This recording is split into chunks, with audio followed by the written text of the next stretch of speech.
La salle de gym, c'est fini. Vous voulez savoir pourquoi? Eh ben, c'est maintenant. Salut, c'est Pierrick, Kiné Vélo, en forme après 50 ans. Si tu es nouveau sur cette chaîne, n'oublie pas de t'abonner parce que je publie une vidéo toutes les semaines. J'ai remplacé ma salle de muscu avec du matériel qui tient dans un sac à dos et qui ne coûte pas plus cher qu'un abonnement à la salle de sport. Ça m'a permis d'adapter mon emploi du temps à ma guise. Ce matériel est constitué d'un pack avec 5 élastiques de différentes couleurs correspondant aux différentes forces, c'est-à-dire aux résistances de l'élastique. Donc comme vous voyez, j'ai une couleur verte, mauve, noir, rouge, jaune. Du plus résistant au plus faible. D'autre part, j'ai également un petit crochet.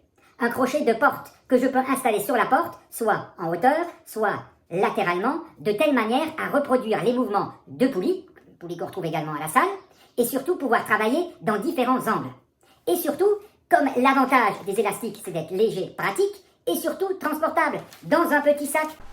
Quelle bande, quelle tension! Chaque bande est définie en fonction de sa circonférence, son épaisseur et de sa couleur.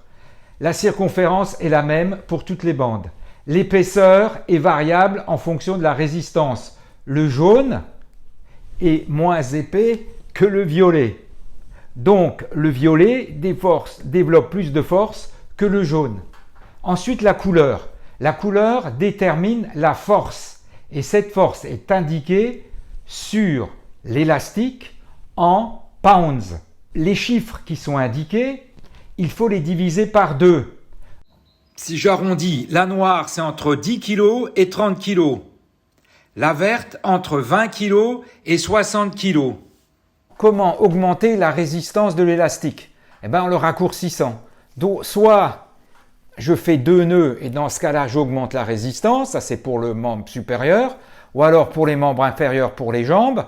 Lorsque j'ai mis les élastiques sous les pieds, eh bien, entre les deux pieds, je vais donner un peu de mou, de telle manière, lorsque je vais utiliser les bras, la résistance sera beaucoup plus importante au niveau de l'élastique.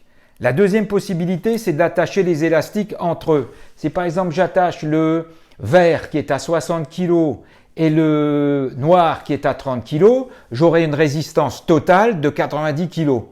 L'avantage de l'élastique, c'est qu'on peut travailler dans les 3 plans de l'espace, contrairement au poids libre, où on ne peut travailler que par rapport à un plan vertical pour pouvoir lutter contre la gravité. Si on veut renforcer les muscles avec un poids libre, il faut adapter son corps à la gravité. Si on fait un poussé vertical, on est vertical. Si on veut faire un développé couché avec des poids libres, il faut s'allonger pour pouvoir lutter contre la gravité. Alors qu'avec les élastiques, que nenni, on reste dans la même position et on peut travailler tous les muscles dans les 3 plans. J'arrête la salle du muscu, mais pas la musculation. Je continue à m'entraîner chez moi, sans risque de blessure, avec les élastiques. Allez les amis, à bientôt. Tchuss!